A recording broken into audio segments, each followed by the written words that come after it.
দেখেন বন্ধুরা, আমার এই ছোট্ট সবজির বাগানে অনেকগুলো মরিচ ধরছে। তো আমি আজ এই মরিচ গাছ থেকে অনেকগুলো মরিচ পাড়ছি। হ্যালো, আসসালামু আলাইকুম এভরিওয়ান, সবাই কেমন আছেন?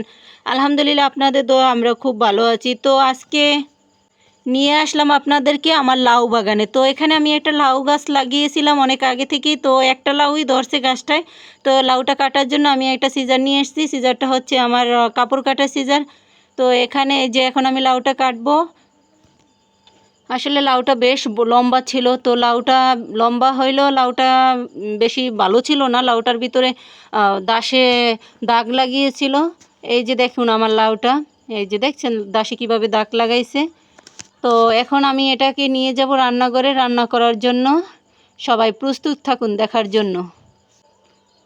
তো এই যে আমি চলে আসলাম রান্নাঘরে রান্না করার জন্য। এখানে এখন আমি লাউটা ছিলে তারপরে লাউটা কেটে নিব।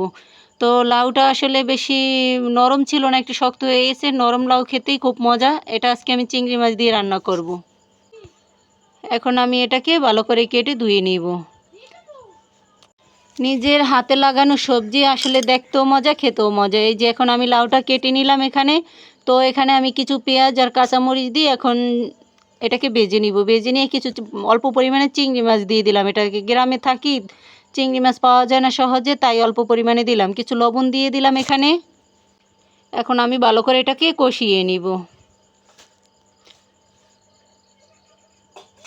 সামান্য পরিমাণ আর একটু হলুদ দিয়ে এখন নেড়ে চেড়ে ভালো করে কষিয়ে নেব। অল্প পরিমাণে পানি দিয়ে দিলাম এখানে। পানি দিয়ে যে আর একটু কষিয়ে নেব। এখানে আরেকটা ইলিশ মাছ ছিল, এগুলোকে আমরা বলি ঝাটকা।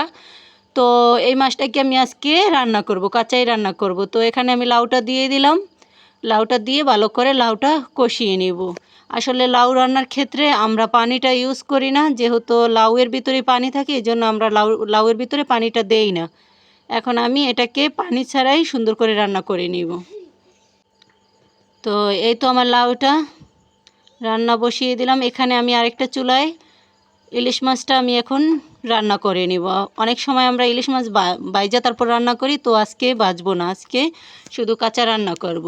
তো এখানে কিছু হলুদ, কিছু মরিচের গুঁড়া, কিছু লবণ দিয়ে তারপরে আমি মশলাটাকে আগে মাখিয়ে নিছি পেঁয়াজ বাটা দিয়ে। তো এখানে আমি চুলার উপরে একটা কড়াই দিয়ে দিলাম। কড়াইতে আমি একটু সামান্য পরিমাণ তেল দিয়ে দিলাম। তেল দিয়ে মশলাটাকে আমি ওটা ঢেলে দিয়ে তারপরে কষিয়ে মাছটা দিয়ে দিলাম।